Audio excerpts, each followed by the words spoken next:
السلام عليكم ورحمة الله وبركاته. بصوا بقى، احنا دلوقتي في اخر الشهر وعايزين نعملوا اكلة ايه وندبروها كده ايه مع بعضينا. هنعملوا النهاردة اكلة سهلة جدا وبسيطة جدا ومكوناتها موجودة في كل بيت. اول حاجة بنجيبوا الطماطم الطماطم بتاعتنا والفلفل والكزبرة والبقدونس، وعندنا البيض. اللهم صل وسلم وبارك على سيدنا محمد. يلا صلوا معانا بقى، خلوا البركة تحل علينا بإذن الله. بعد ما هنروح مقطعين الخضرة بتاعتنا كل حاجة، هنروح جايبين البولة القمراية بتاعتنا، وهنجيبوا كوباية من الدقيق وكوباية من اللبن أو كوباية ونص من الدقيق. أنا زودت حبة بعد منها. وهروح جايبين المضرب القمراية بتاعتنا. اللهم صل وسلم وبارك على سيدنا محمد. هنروح ضاربين المضرب بتاعنا بالدقيق واللبن. وهروحوا جايبين التكايه حلوه قوي بسيطه اللي هو البيكنج باودر، واللي ما عندوش بيكنج باودر يحط كربوناتو. ويروحوا جايبين التوابل القمرايه، ملح وفلفل اسمر وكمون. وبعد ما نقعد نضربوهم هنروحوا جايبين مطقشين كام بيضه يا مها، مطقشين 4 بيضات 5 بيضات على قد الموجود عندكم في التلاجه.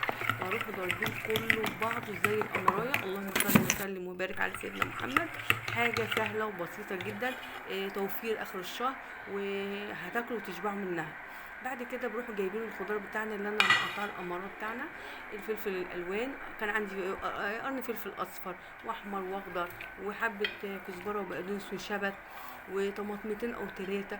ورحت كل دوت واخداه وضرباه فين في قلب المكونات بتاعتنا كلها زي ما انتوا شايفين.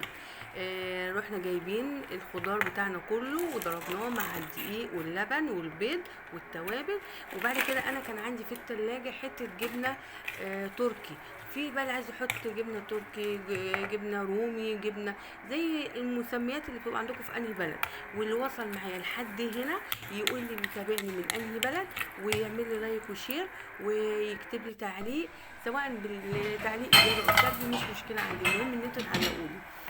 بعد كده نروح نجروا بقى على البوتاجاز بتاعنا القمرايه، نجيبوا الطاسه القمرايه بتاعتنا وندهنها زيت. لو هي تيفال زي الطاسه بتاعتي دي ما ندهناش، عايزه تدهنيها تهنيها، مش عايزه دي حاجه ترجع لك. بعد كده بروح صابين الخليط بتاعنا. طبعا انا مش صباه كله، انا عامله زي حبتين 2. بنجيبه اهو زي ما انتم شايفين. بسم الله ما شاء الله، الله اكبر، تبارك الرحمن.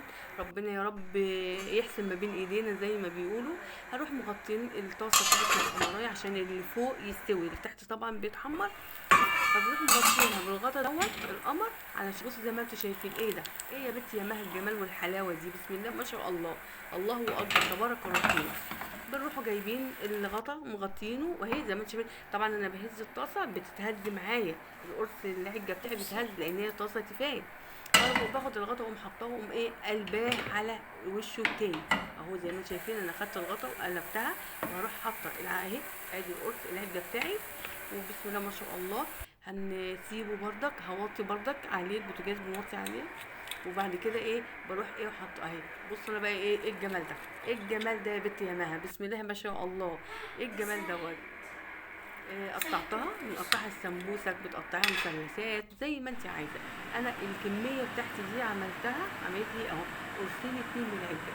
واشوفكم وصفه جديده من مطبخ منوعات ماما مها، ودي وصفه بطريقه سهله جدا جدا. والسلام عليكم ورحمه الله وبركاته.